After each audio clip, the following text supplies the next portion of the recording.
Nous sommes à Fontaine-en-Sologne, nous sommes au pays du Grand Chambord, qui est une communauté de communes dont Chambord est, on va dire, la capitale.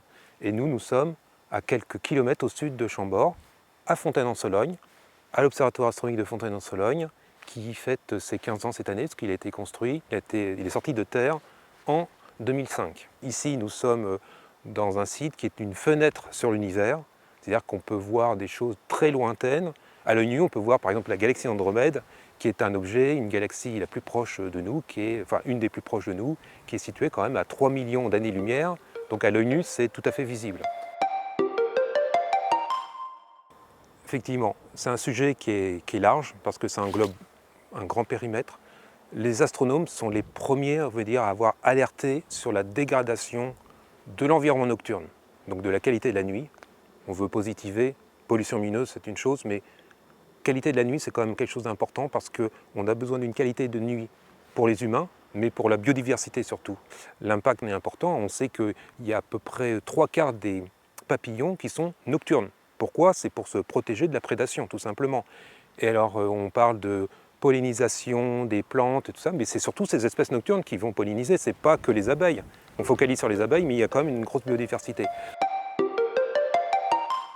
L'orientation des lampadaires, c'est quelque chose de très très important, parce que la pollution lumineuse, elle joue sur plusieurs facteurs. Il y a la direction des flux de lumière, donc vous imaginez très bien qu'une boule lumineuse va éclairer autant vers le haut que vers le bas, donc c'est l'énergie lumineuse qui est perdue inutilement.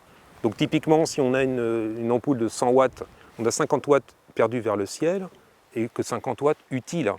Donc il y a la direction des flux qui est importante, et après on a aussi la puissance résultante. Est-ce que c'est nécessaire de mettre une ampoule de 150 watts alors qu'une 50 watts serait largement suffisante? L'autre composante après, ça va être la durée de fonctionnement. On sait que la consommation, elle joue sur deux facteurs. Soit on joue sur la puissance installée, le nombre de watts comme je disais tout à l'heure, soit sur la durée de fonctionnement. Entre 14 000 et 15 000 communes qui pratiquent l'extinction nocturne.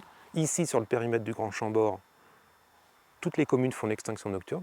Fontaine-en-Sologne, commune labellisée village étoilé, fait l'extinction nocturne, qui avait une plage horaire qui a augmenté au fil des années. Donc la commune est passée d'un label de 2 étoiles à 3 étoiles. Des actions environnementales, par exemple la nuit de la chouette, le jour de la nuit, 1 heure pour la planète, des choses comme ça, ou des soirs d'observation, comme on fait ici sur Fontaine-en-Sologne.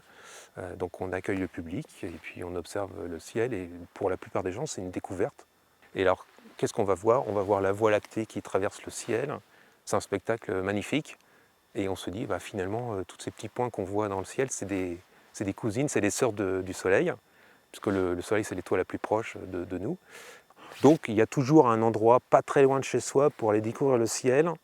Alors nous on invite effectivement d'aller voir les fameuses cartes de pollution lumineuse pour déterminer à peu près à quel endroit on sera de façon optimale pour observer les étoiles. Il faut vraiment s'extraire des villes pour observer au mieux. C'est un peu la conclusion qu'on pourrait donner.